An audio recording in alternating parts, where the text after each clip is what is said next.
My name is John Stopher. I am a senior fellow with PSSI, and I will be moderating the panel called Bolstering Allied Space Enterprise Architecture. This one is going to take a little bit of time to set up, and you'll understand why in a moment. But I'll start like I did yesterday with the axiom, we're stronger together. And what that means in the context of this panel will, it's that as partners we need to train together, share information, and certainly execute operations together. And all of those things require planning and, for example, interoperable systems. But if we wanted to take interoperable systems to the next level, and I'll refer to that as an architecture, that is where the whole is greater than the sum of the parts. And this becomes very, very important in space systems, or I should also say it's very, very difficult. And we're going to talk about actually why that is so. There's a couple things I want to lay down first, though. One is, I'll start with the question, why was the Space Force created in the United States? And a lot of people like to look back and say there were specific reasons. I was in the middle of that, and in the United States, creating the Space Force required Congress to pass a law. It's not an executive action that the president can take on.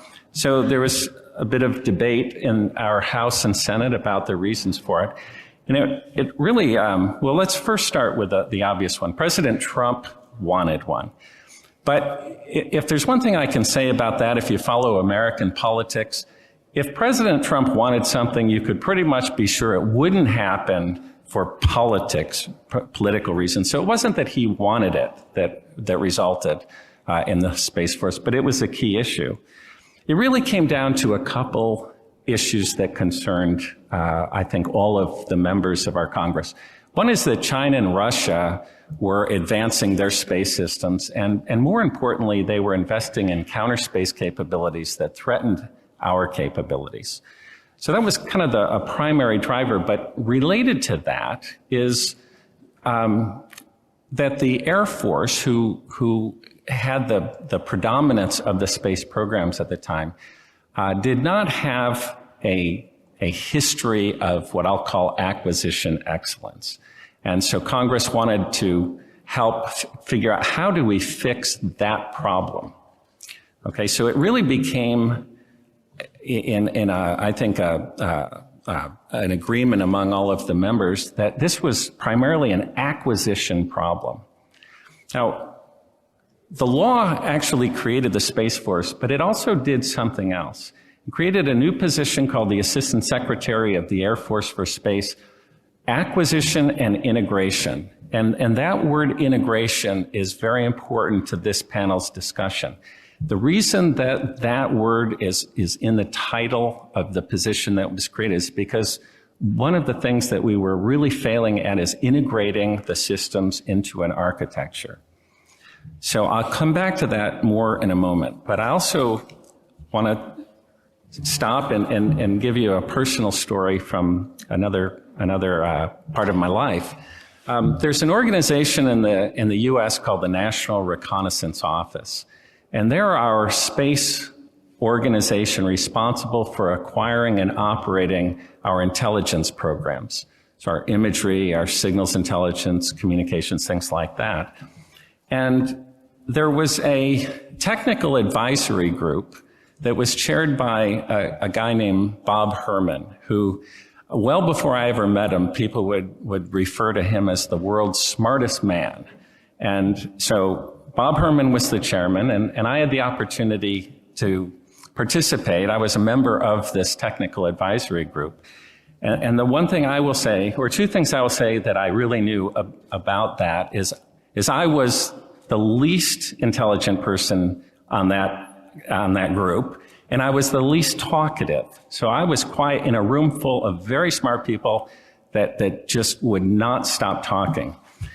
Anyway, we spent a couple days at the National Reconnaissance Office taking briefings on their programs. And consistently through those 2 days, every group that came in would talk about their architecture. And our committee would take it all in, and it was interesting. So at the end of the 2 days, the world's smartest man, Bob Herman, asked a simple question. Can anybody tell me what an architecture is? And it was the first time that that room went silent. I mean, dead silent, all these smart people, nobody had an answer. One guy finally spoke up. He said, I'll give you an example of what an architecture is. He said it was Federal Express. That was interesting. So he went on to explain that Federal Express designed their business to evolve and isolate interdependencies. So, for example, they have these containers that are kind of semicircular, and all of the packages have to fit in there. And what this did was it isolated the group responsible for moving packages from the group responsible for maintaining the aircraft. As long as the aircraft could fit this container, it would be independent from all of the rest of the operations. So he went on to say that an architecture isn't a bunch of things. It is a bunch of rules and deliberate planning that allows things to evolve over time. And so the point in all of this is a group full of very smart people who use the word architecture all the time actually had no idea what they meant when they were using it. So first thing about this panel, we're going to spend a little bit of time talking about what really is the challenge to an architecture, and I will get into that a little bit more. Another example of an architecture, though, that I would say is the global cell phone system. We have different service providers all over the world that somehow you can take your phone from one country to another and it'll work. And not only is it one phone, but it is multiple manufacturers of phones that can make it work.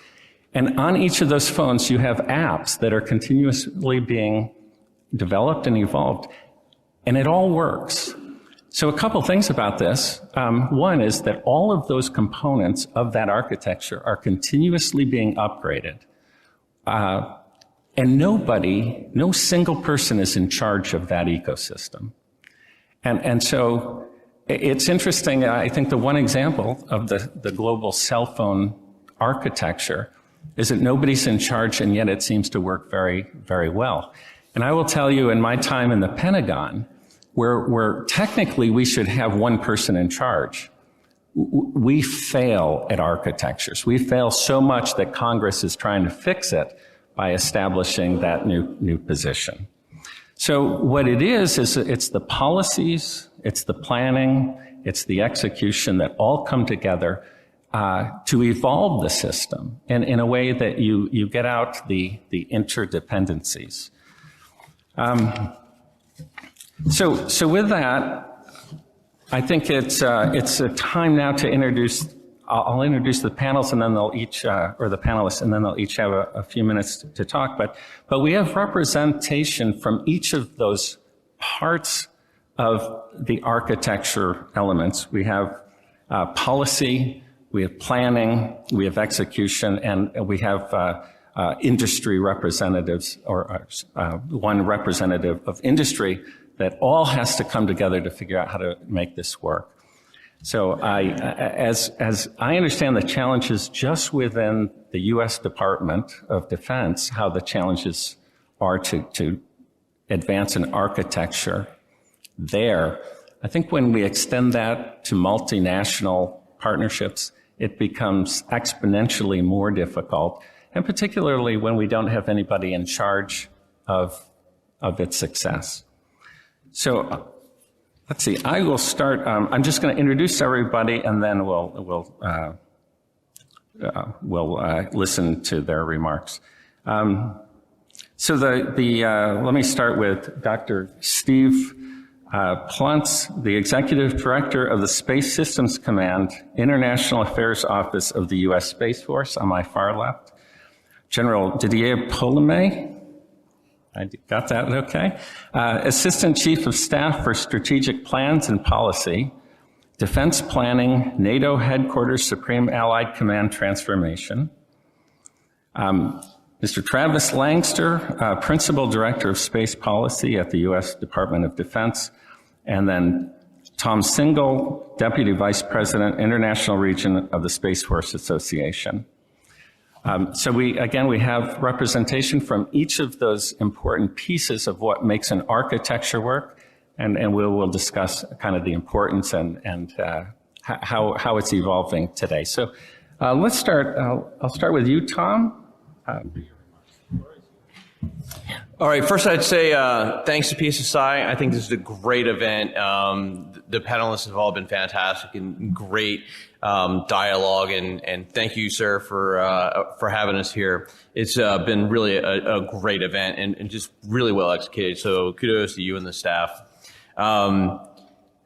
I have been part of enterprise architecting for the Space Force for the last few years, and so I have been involved in that heavily. Today I'm going to try to focus on an industry perspective from doing that. And, you know, I like the way the panels were set up during the conference, because all the parts that you need to do enterprise architecting, we had panels on. So you want to understand the threat. You want to try to understand, you know, how to create deterrence, what governance is needed, so who my partners are going to be, and then I can build the architecture. But if I don't have those other pieces in place and I haven't done, you know, the homework to do what are my shortfalls, what problems are we going to solve, what do we need to build, I can't build an architecture. And that's an evolving process, and it's continual. So how do you say the threats are ever evolving? My partnerships are changing. There's evolving crises. What capabilities do I need? What's the current technology? How do I incorporate those? But at the same time, I need to build this. So we're building it while we're using it, and it's continually evolving. And so that's why I like the analogy with the cell phone network, right? We've all started out with, you know, simple flip phones. Now we have our smartphones, and who knows what we'll have in a few years. People wear them now on their wrist, and that has been a continual development. So if we look at from an industry perspective, if I want to be involved in that architecting, I need the government guys to tell me what we want to build. Great. We try to anticipate that. We try to solve those problems in advance. We want to bring solutions and propose that, but we're never 100% on the mark. And so without that clear direction, that clarity of what the requirements are and the end state that's desired, we can't build that. And I'll say from an industry perspective, we don't want you to specify the solution. Tell us what you need and give us trade space, and we'll develop that solution. And as we look at the development in commercial capabilities now, things that were once classified very unique and very expensive are now available to just about any country, any user. So how do we integrate those? And when I think about where do we need to go, and some of the challenges is integrating all the capability that's out there today. And that's what industry is good at. We can move fast. We can do data analytics. We can do software development.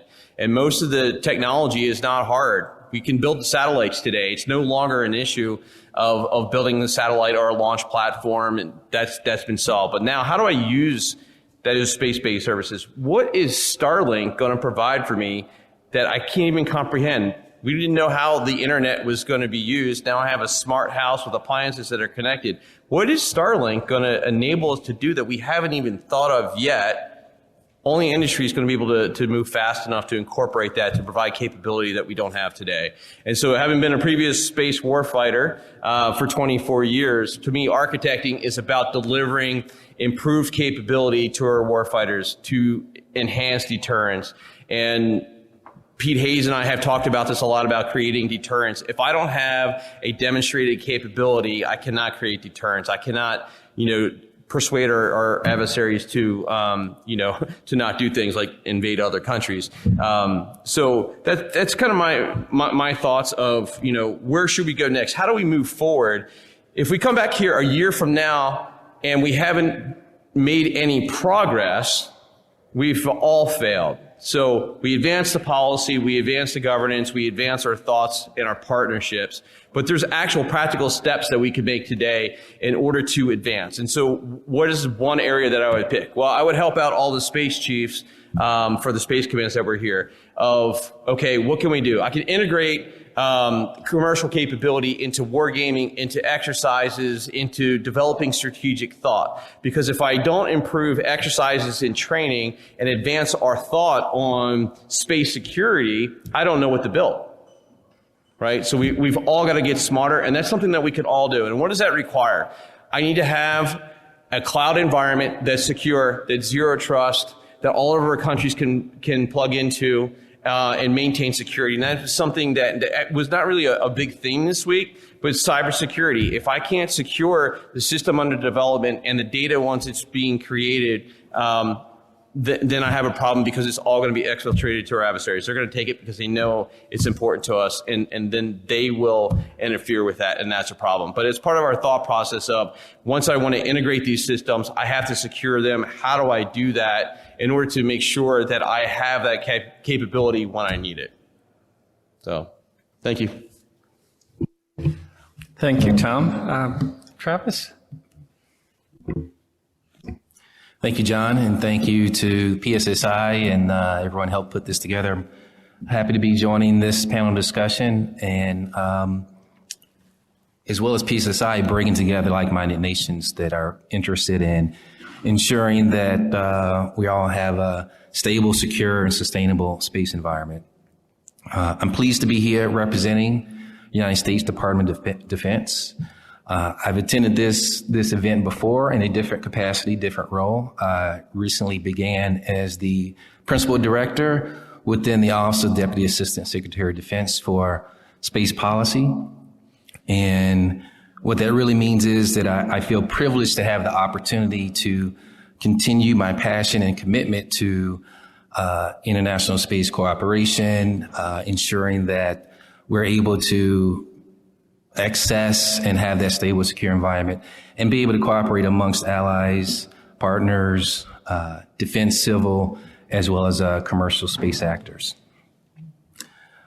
In my role as principal director within Space and Missile Defense Policy, I get to help develop and oversee space policies aligned with the department's strategic priorities that cut across international commercial engagement, strategy and plans, integration, as well as missile defense.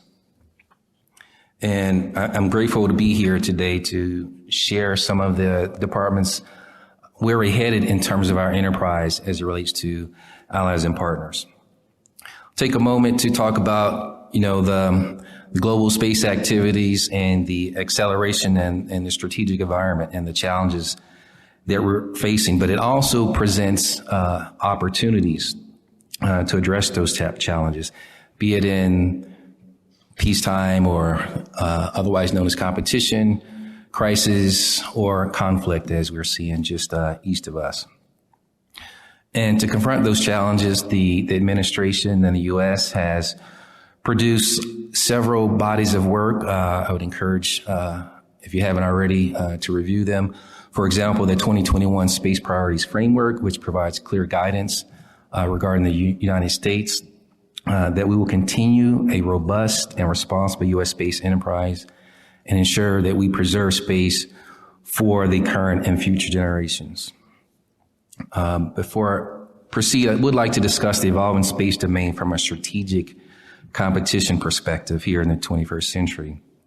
And to that regard, one of the priorities for the department is to the fact that we're focused on deterring armed conflict with extending to or originating in space. That is a priority for Department of Defense, which includes defending the homeland, deterring strategic attack, not only to the United States, but also our allies and partners, to deter aggression but being prepared, as Tom said, being prepared to prevail in conflict should that happen.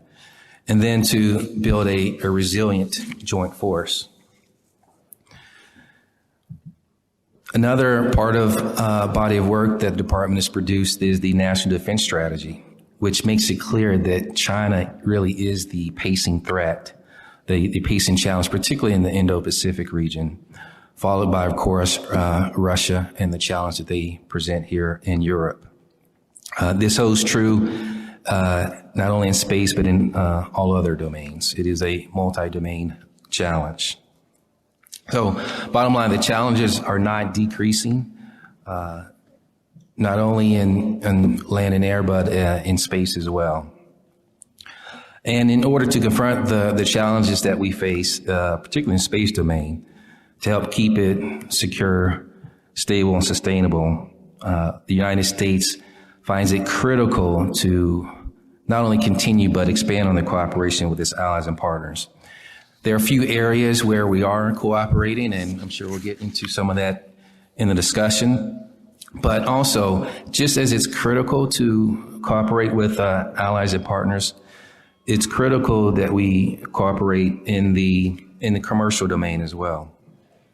So today, more than ever before, it's been talked about a little bit, but the commercial companies are changing the way that we do business in space. We must leverage the entrepreneurial motivation, innovation, investments, so that we seek to deploy and rapidly field those advanced technologies.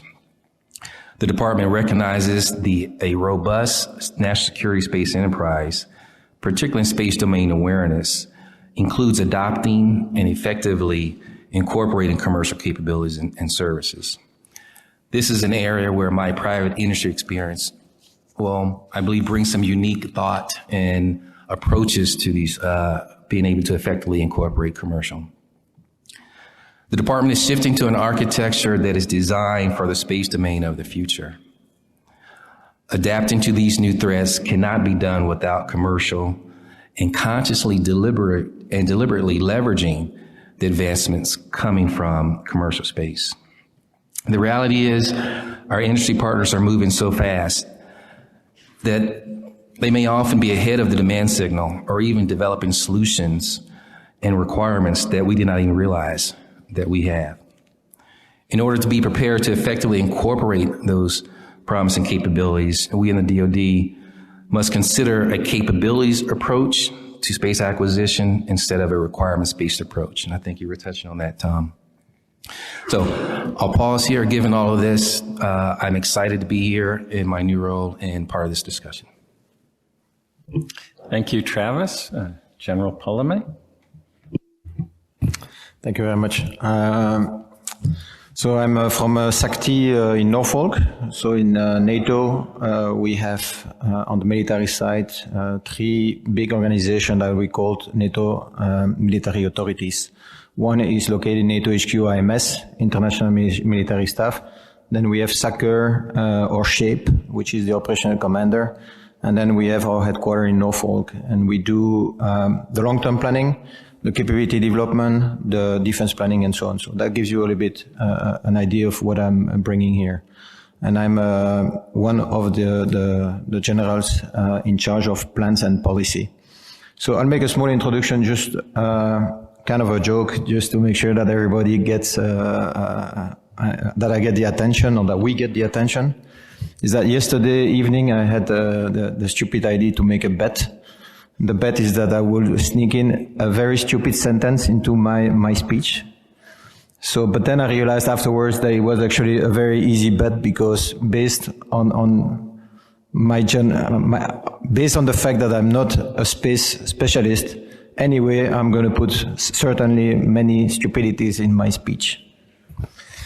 So now is the meat of what I want to bring you.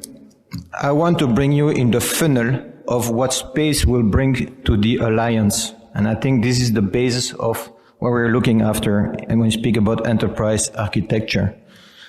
About 3 years ago, NATO at the military committee finally approved what we call the NATO military strategy. It's all classified documents, what I'm going to say, but everything I'm going to say about it will be unclassified. Okay? So that gives us what we call the 3 core tasks. So what is NATO expected to be able to deliver is collective defense, it's crisis management, and cooperative security. So we focus on collective defense here.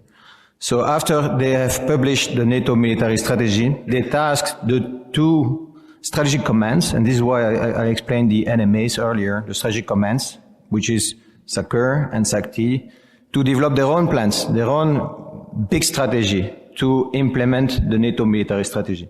So SACEUR developed the concept for defense of the North Atlantic area, pretty much also called Didier. It's the application of deterrence and defense. And SACT, where I'm working, was tasked to develop the NATO warfighting capstone concept for the note takers and WCC. So we started the task about 3 years ago to develop that. Okay, we focus on the future risk and challenges of the strategic environment. And that's everything I heard about, competition in space falls into this kind of area. And we developed 5 main warfare development imperatives. I don't want you to see it in a general purpose, but with your space specialty lenses, you should find in what I'm going to say what it means for you. So those 5 warfare development imperatives are the cognitive superiority, so the better understanding of the situation. Everything I heard so far on space actually definitely provides us some leverage in that area. One is layered resilience. So the second one, layered resilience means it's about time that NATO, when we say NATO in this case, we speak about the nations, the 30 nations mainly, and then the NATO organization itself. Okay, and so that's about layered resilience is about the military resilience and then the connectivity with the civilian resilience. Because everything we'll do will depend on the civilian resilience, including public and private sectors, obviously. But we have to look at the military resilience as well, not to go by just the minimum requirement for peacetime conditions. So let's go further than that. And there is some good work that is being done in space area for military resilience. And then the connecting tissue with the civilian implications. To say there is a working group that was set, and they start working on it.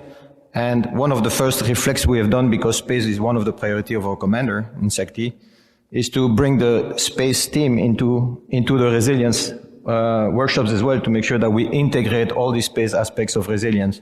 And when we say that, of course, we all understand it's not only space to be resilient, but there's also space to make the rest of the work resilient. So then you had 3 other warfare development imperatives that are pretty much related to multi-domain operations. One is influence and power projection.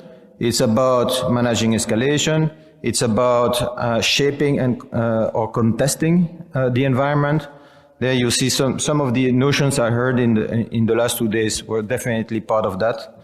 And then you have the multi-domain integrated framework. It's pretty much everybody understands that this one is the most ambitious one. And guess what? This is pretty much the discussion of the panel. And the answer is we don't know yet, but we're setting the floor right now in NATO to make it right in the future. And that's when the end of my speech, I would say, when I speak a little bit about the tenets of the policy.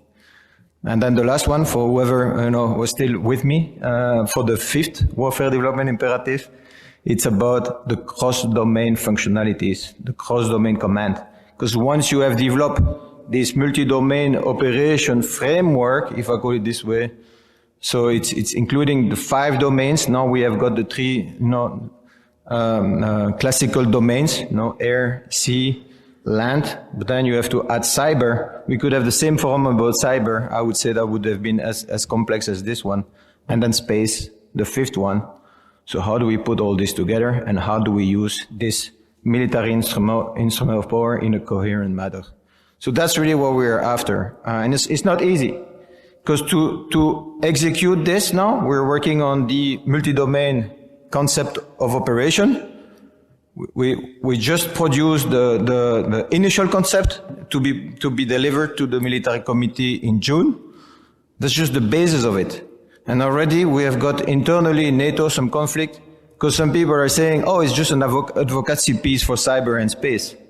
No, we want more of that. We want to make sure that it leads us, it shows us the way on how we better integrate those 5 domains to produce the effects that we are trying to achieve. So that's just the work I'm talking to you about now. It's actually the ongoing work in NATO. Now, the new initiative of NATO is that we realize we wouldn't be successful into developing executing the multi-domain operations if we don't have a solid digital backbone. Okay, so now we are not going to get a digital backbone if we don't actually go through a digital transformation with the alliance, and we're far from it. We're a 20th century organization, for whoever would not know it. So this is the new piece that is brought on the table. One of the key tenets of the digital transformation is, space is part of it. And if you're not a space expert in policy, like space, what is it to do with digital transformation? No, I know better. I would say in the last 2 days, it's key actually, because digital transformation means data policy. We don't have one in NATO. So that's one of the conclusions. We're going to have to develop one. We have a data exploitation strategy.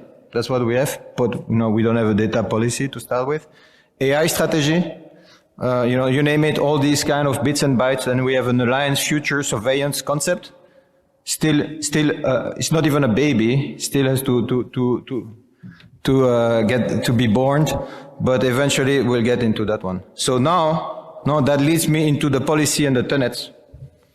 For that, I need my notes, but I've prepared it. So now you understand that NATO is not the lead, but NATO, as we start right now, and if we take the coming year or 2 years, it will be critical for the success of this story, and space is part of it. Okay, and some of the tenets are: space is essential to coherent alliance, deterrence, and defense. I think we repeated that a few times.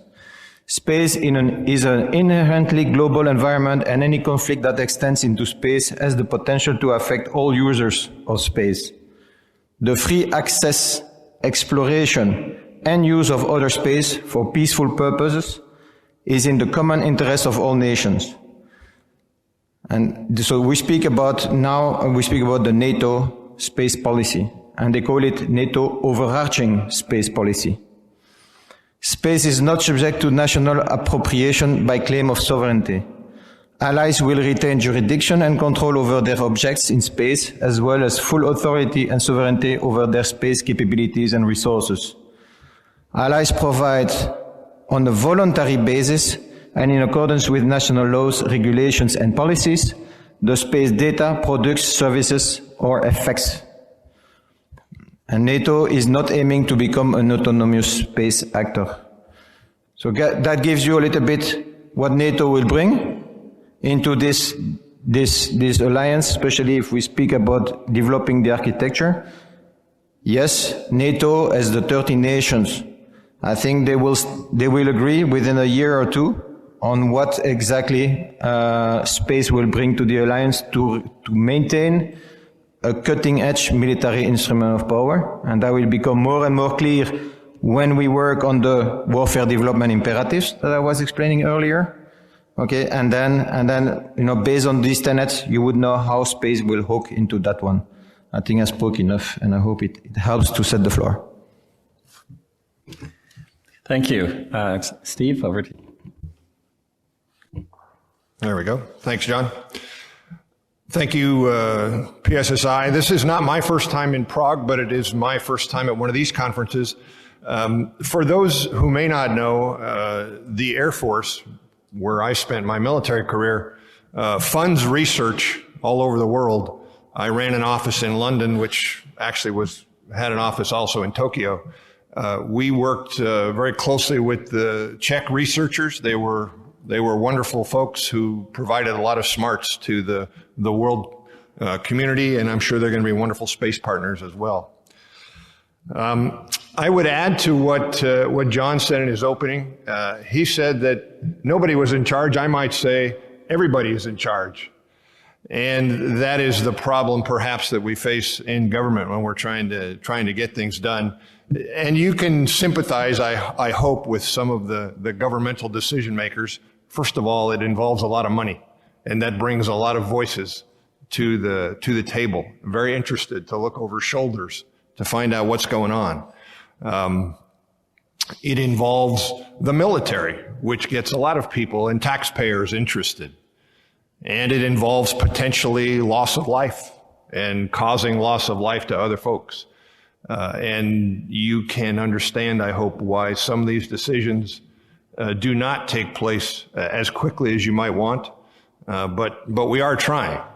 I would submit that the creation of the Space Force was a maverick moment on the scale of a country, at least, and the creation of what we're trying to do within it, hopefully are some maverick moments. And what I'll do is I'll kind of set the stage for what the heck is Space Systems Command anyway, and why are you sitting up there at that table?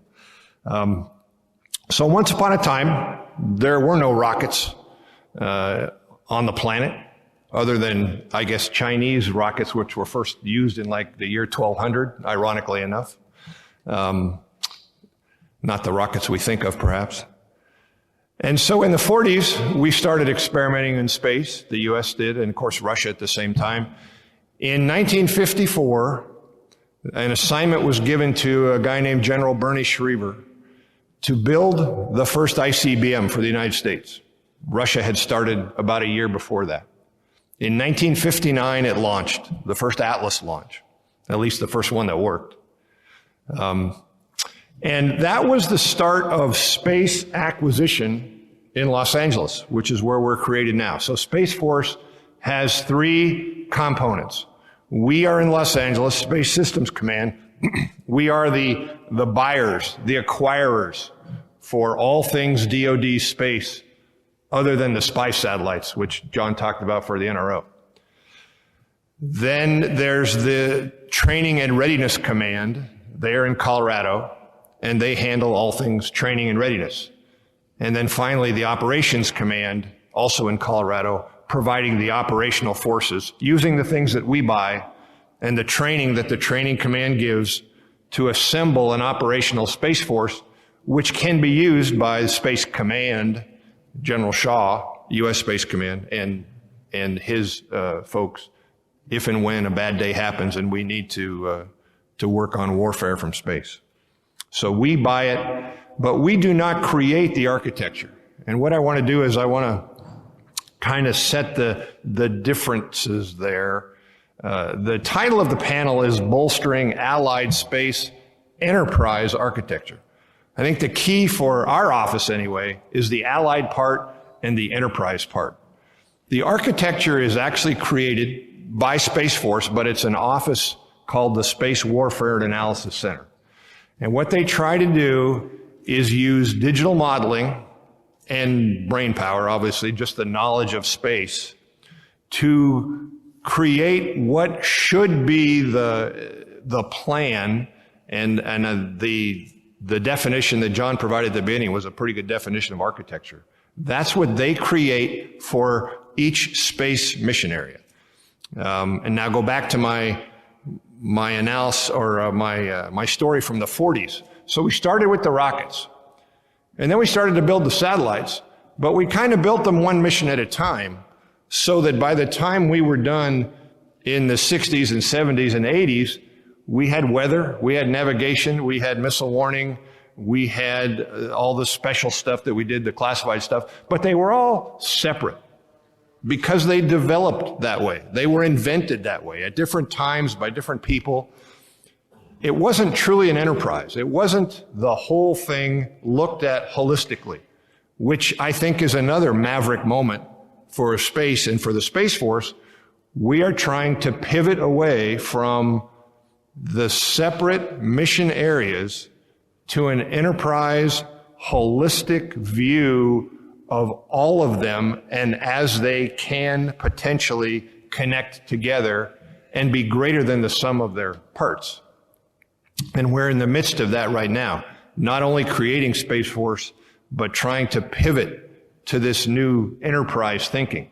And then you throw the word allied into it, and that's where our office comes in, where how can you, and the tagline we use is allied by design, bring in the allied partners on purpose.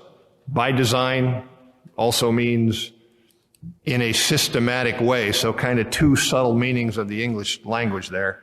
Bring in the allies in a purposeful, systematic way to this enterprise architecture that is part of a pivot away from the old to the new for Space Force, which goes along with why it was created in the first place. We have only been around, well, the Space Force has only been around for, 3 years, almost 3 years. And so our office is that and maybe a little bit longer. We did not have a dedicated allied space mission the Space Force didn't exist. There wasn't one in the Air Force. They did sell some SATCOM resources, but that was about it. Now we're trying to touch every mission area and bring in our partners as they are capable, as they are willing, and as we fit them in, again, allied by design, at the right point in the development of these programs as they move toward an operational capability. The activities we're involved in, we are tied, as I mentioned, all mission areas. We are tied to the architecture. If you saw an org chart, an organizational chart of Space Systems Command, you would see that they have lowered the decision making. It used to be one guy, one 3-star general, made all the decisions for all the mission areas. You know, should I spend money on that? Should I spend money on that? Now the decisions have been lowered to the level of colonels or 1-star generals, but there are 5 of them now. And so that decision making is lowered and they can make them faster. It doesn't make the decisions any easier, but at least we can attack them in parallel rather than waiting for one guy or one gal to make all the decisions. So we're tied to the architecture and we're trying to integrate it together. All those buying offices, what you may hear or see the acronym PEO.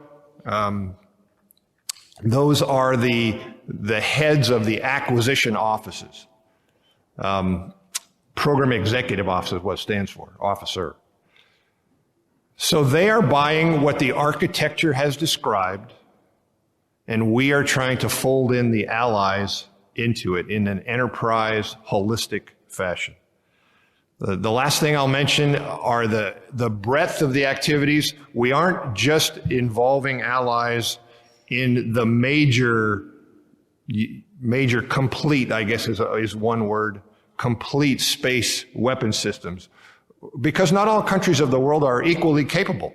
And in fact, the U.S. is not as capable as some countries in certain areas of the space enterprise.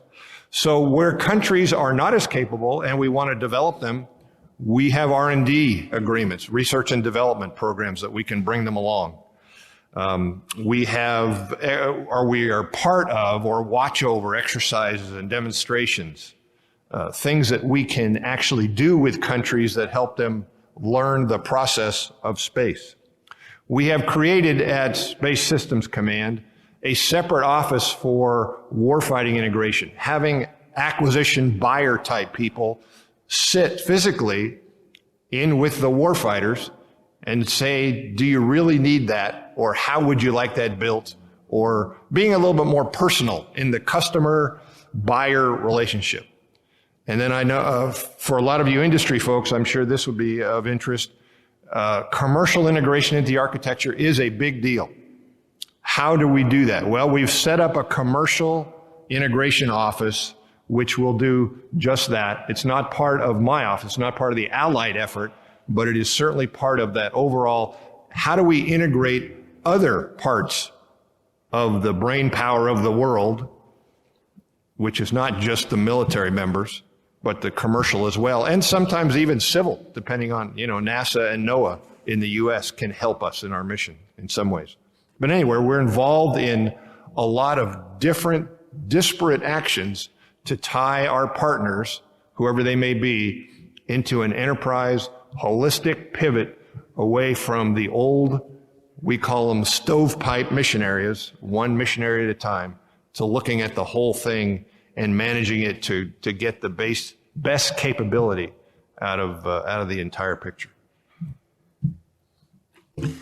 Thank you, Steve. I'm going to start with a question.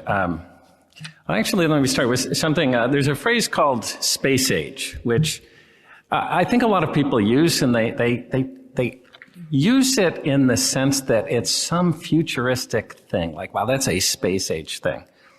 Well, the truth is that was the 60s, right? We've come a long way since then. In fact, we moved from the space age to the information age, which the focus became less on building the systems and more on how we use the systems to get information out. Now, some people would say we're now past the information age and we're into the integration age. And with that as context, within DoD, there's a program or a set of programs that are called the Joint All-Domain Command and Control, or JADC2. And the objective of this program is to integrate all of the capabilities across all of the services, land, sea, air, and space. So again, that the whole is greater than the sum of the parts, but it's how do you share information from every platform to every collector, every weapon system, and be able to effectively use all of the parts in an integrated fashion. So I guess my question, and I'd like each of the members to comment on this, is how do we grow from a joint all-domain command and control program to a combined all-domain command and control program? So how do we raise this up to the level of allies? What are the challenges? Who should lead it? And that sort of thing. So may I ask the most brilliant of all of you to take the first crack at this one? I love that. Okay. Okay, in that case, let's start on the far side. Sure. So how do we grow from joint to coalition? I had the humbling honor to stand up the first senior space officer position in Afghanistan in 2009. And so when the coalition organized and stood up the ISAF Joint Command, I volunteered and went down to stand that up. And at the time, there was no coalition space operations. That didn't exist. There was no doctrine in the U.S. or NATO in order to be able to do that. And so when I first landed there, I talked to the commanding general, and I asked him, how much space do you need?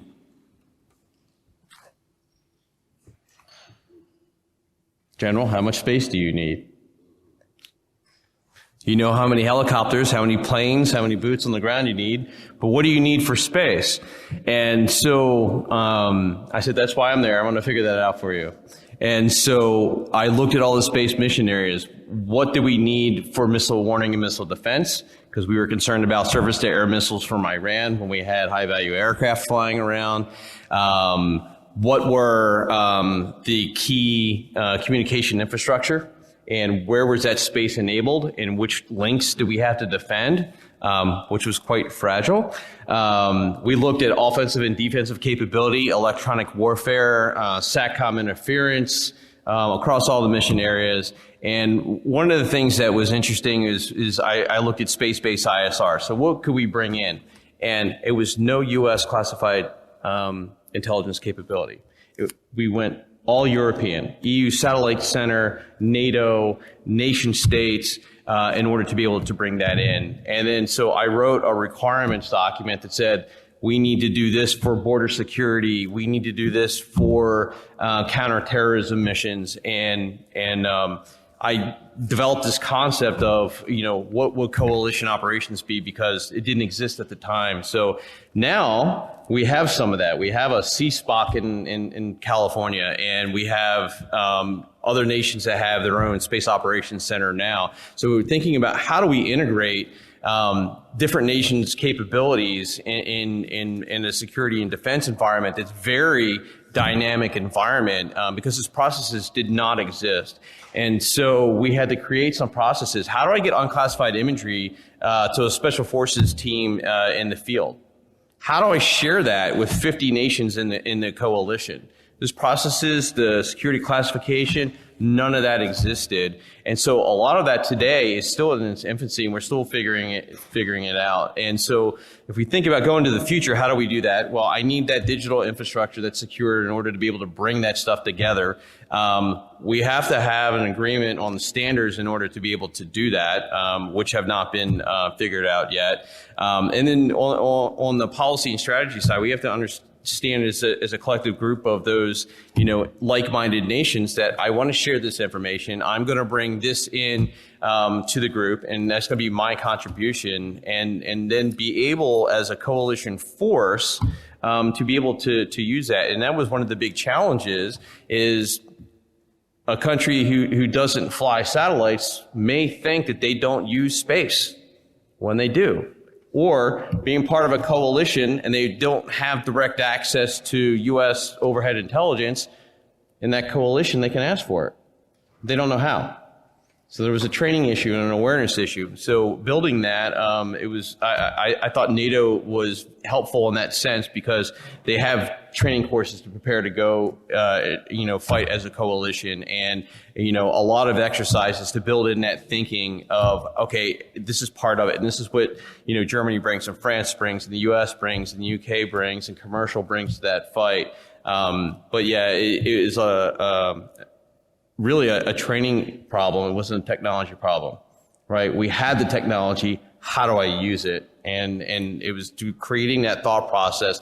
And then once people became aware of the capabilities, letting them be creative on how they used it, right? So becoming more aware of those capabilities, using it as a group now instead of individual nations, was something new to most people. Thank you. Travis? Okay, I think, let's see here. 3 things come to mind. And you mentioned the information age and being able to operate in I think you called the coalition domain. Being able to share information at the required classification levels for our coalition partners. So in the Department of Defense, there is a significant amount of work that our team is working to ensure that our partners in space are able to utilize and exchange information, even if it may be classified, to ensure that we have exchange officers and liaison officers, and bringing them in to see and share information at the required classification level for us to operate as a coalition. That's the first. And then the second is training and operating together. There's a few events, Sprint Advanced Concept Testing, the SAC-T. There's Global Sentinel, which is a annual SSA exercise with at least 13 plus nations. So training and operating together. Tom mentioned the Combined Space Operations Center, CSPOC. There's also the CSPO group of more than 5 nations that are participating in the SSA, combined SSA domain. So the second is training and operating together. And then deploying capabilities together. I have a few notes on a few examples where the United States with a partner ally has deployed capabilities. It was mentioned earlier. Japan with its QZS navigation satellite will be deployed with a SSA sensor. It's jointly between the U.S. and Japan. There's also work on the SATCOM side, wideband gap SATCOM satellite, or WGS. Several nations from Australia, Czech Republic, and other European nations have bought into that and utilized that SATCOM system. And there are others that are out there. We know on the SSA side, there will be a deep space radar that Japan is deploying. So there are opportunities to operate together as a coalition. Those are be my 3 responses. Thank you, Travis. Jeremy? Yes, I will say maybe the answer lies under those 3 terms: transparency, traceability, and inclusiveness from the onset of any project. So in one of the directorates in ACT, believe me or not, some people were speaking JATSITU, the other were speaking Allied Future Surveillance Concept. which at the end would provide the same effect or would lead to the same capacity. But, when you hear that the two were advocating for each other, they were not even talking to each other. So that's the wrong example. That we corrected in due time, of course, and we put the guys together to make sure that the AFSC guys go talk to the JADC2 guys on the other side and on the US side, just to make sure that when we come up to a policy that will follow the concept, or the other way around, you understand? Because we are the military advice for policy making, and then obviously once the policy is published, then we are also the conceptual guys to develop the concept to execute the policy. So it's both sides.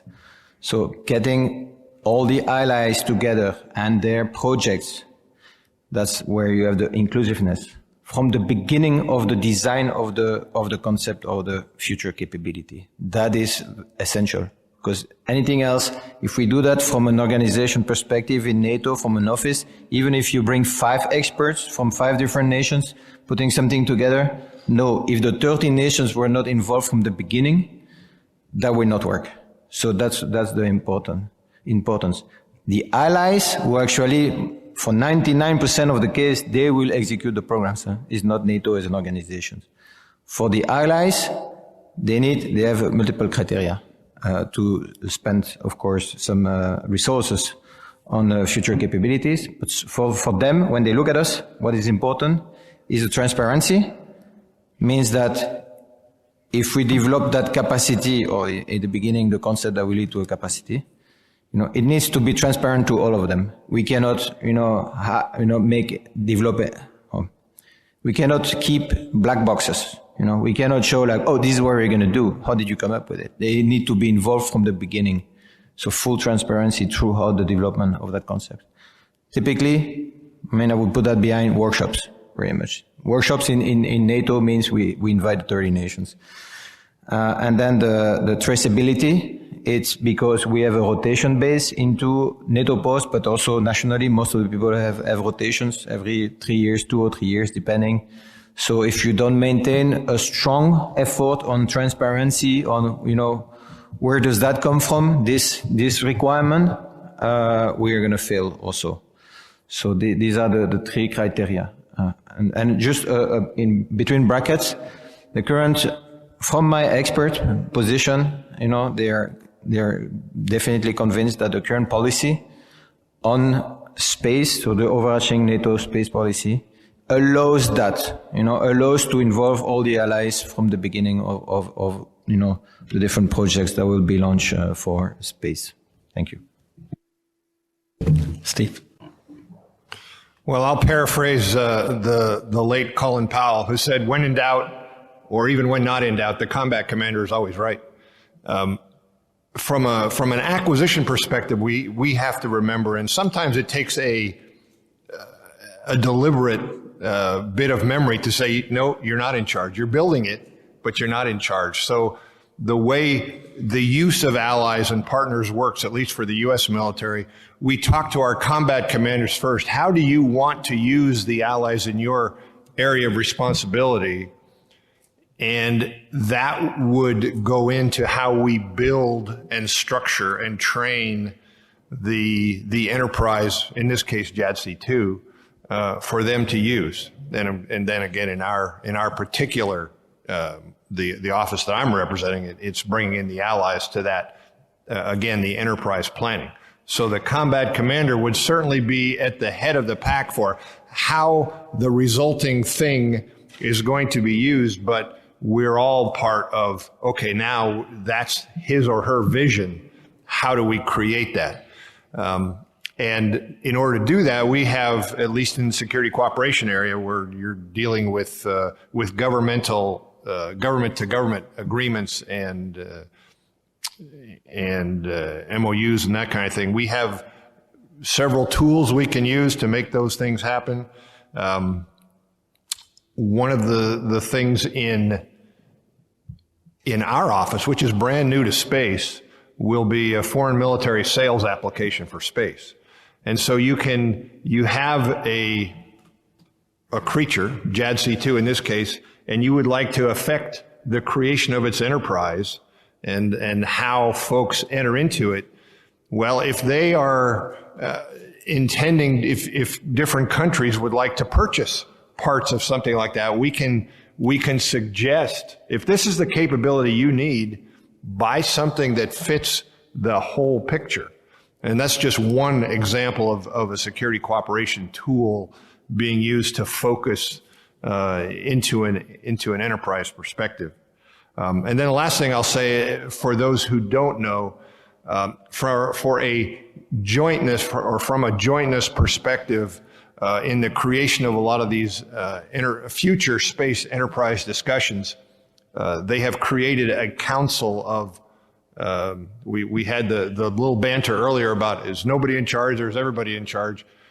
All of the space acquiring organizations of the U.S., and you say, well, isn't there just one? Well, no, of course not.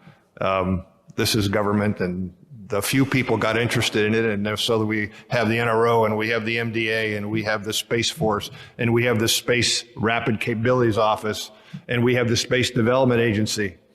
And it sounds like a recipe for a mess, but at least they are now part of a council that comes up with these decisions together rather than separately, with potential duplication and inefficiency. So the tools, working through the combat commanders and getting all the agencies involved, I think is my answer.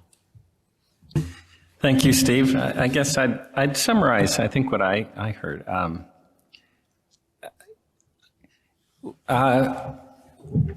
I think information sharing or security, which is a policy issue, is probably one of the biggest hurdles that get in the way of a lot of this. You have to set that to then design systems and then flow it down to industry. And I think that starts, one of the places is your office now. So the defense strategy from the last administration, there were three kind of lines of effort. One of them was strengthening partnerships and allies. And it's a perfect line of effort, but it probably didn't flow from the strategy down to the offices that then say, okay, I now must design my systems with allies and partners in mind. And that's probably one of the first things that we can work on. We have less than 10 minutes left, so I'd like to open up questions to the audience. And then I'll remind you that lunch is the next item. Well, there's closing remarks and then lunch. So what questions do you have for us? Yeah. Hi, Bruce McClintock from RAND. Thanks for the excellent panel. Quite wonky, so it's something that we're very much into, the architecture approach here. And I'm going to just bolster a little bit of what Steve said there and tie it into the CSPO Vision 2031 document, which lists as one of its objectives unity of effort and sharing info across multiple classification levels at an operationally relevant pace through real-time synchronized ops centers. Now, that sounds great. The U.S. government signed off on it, but there are elements of DoD that say the CSPO is not a U.S. entity that can levy requirements or direct resources. So I guess, Travis, for you, who is that entity and what is the status of actually implementing that CSPO vision objective? Well, given that I've recently joined, I'll be able to hide behind the new guy response. But no, that is a priority. I mentioned the National Defense Strategy and the importance of ensuring that our allies understand the strategic challenges ahead of us, but also how critically important it is to be able to leverage and work with allies and partners. As far as the status of the CSPO, that is one of the areas that we see as an opportunity to go beyond where it is today. And with our new office, we have an Assistant Secretary of Defense for Space. It is a priority to get after space cooperation. And it starts with the CSPO. And so one of the areas that I have the privilege and opportunity to support is international engagement with my team that is here. And I've caught up with them this week, but they've been on a very extensive trip throughout Europe. I think they've been to 3 countries before here, and we're going to 3 other countries after here. So it is our mission to get after, no kidding, synchronized ops for space in an allied environment. So by this time next year, I would expect and set a goal for all of us to be able to give some specific, here's where we are and here's what we achieved.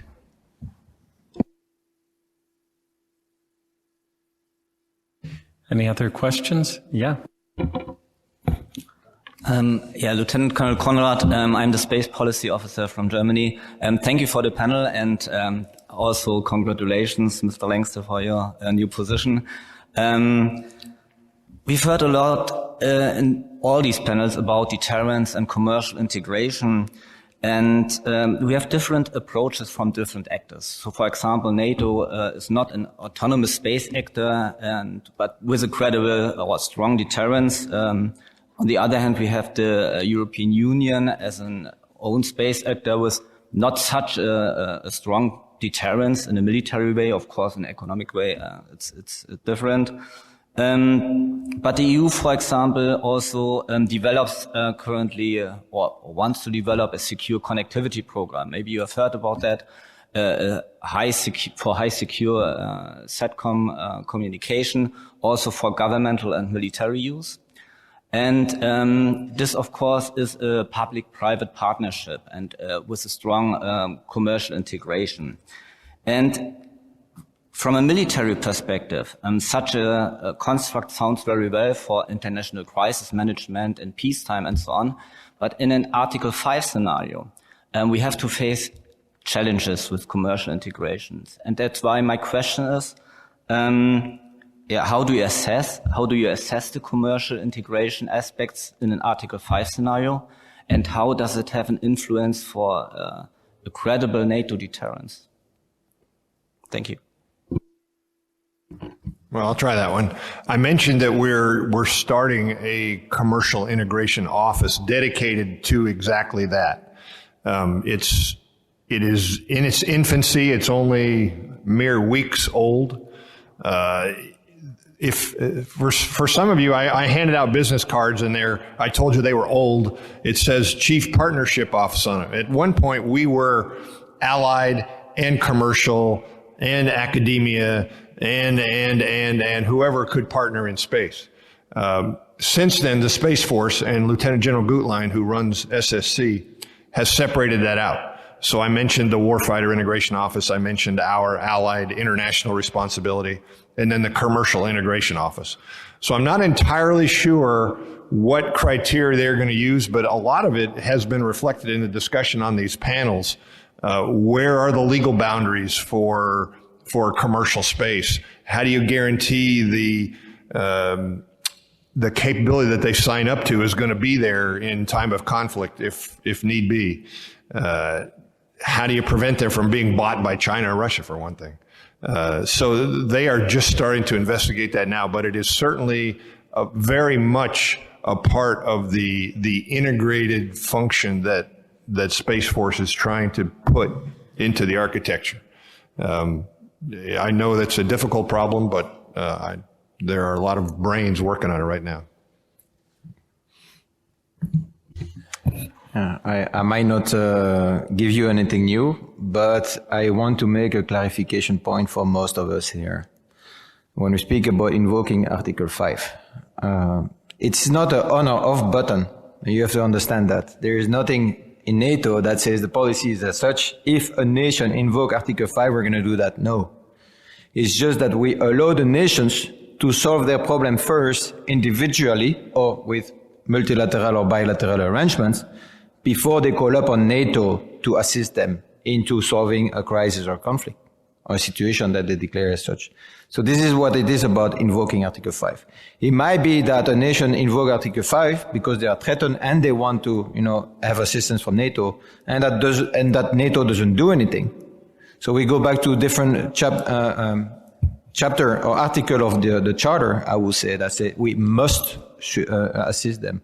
But it doesn't say what. And then we fall on the crisis response measures. You know that, right? So there's a list of things that they can tick and say, we're going to do this, we're not going to do that, and so on.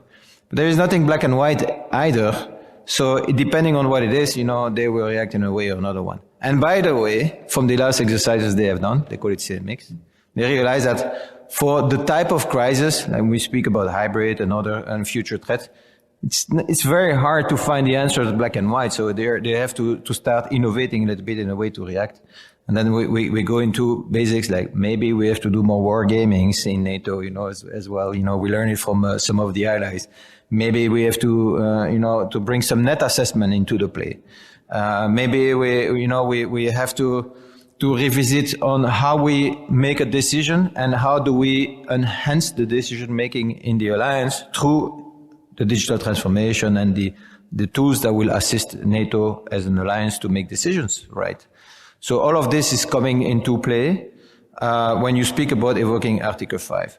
So when you speak about and then we're going to remove all the boundaries of NATO, of military to civil, private, public sectors type of integration and so on.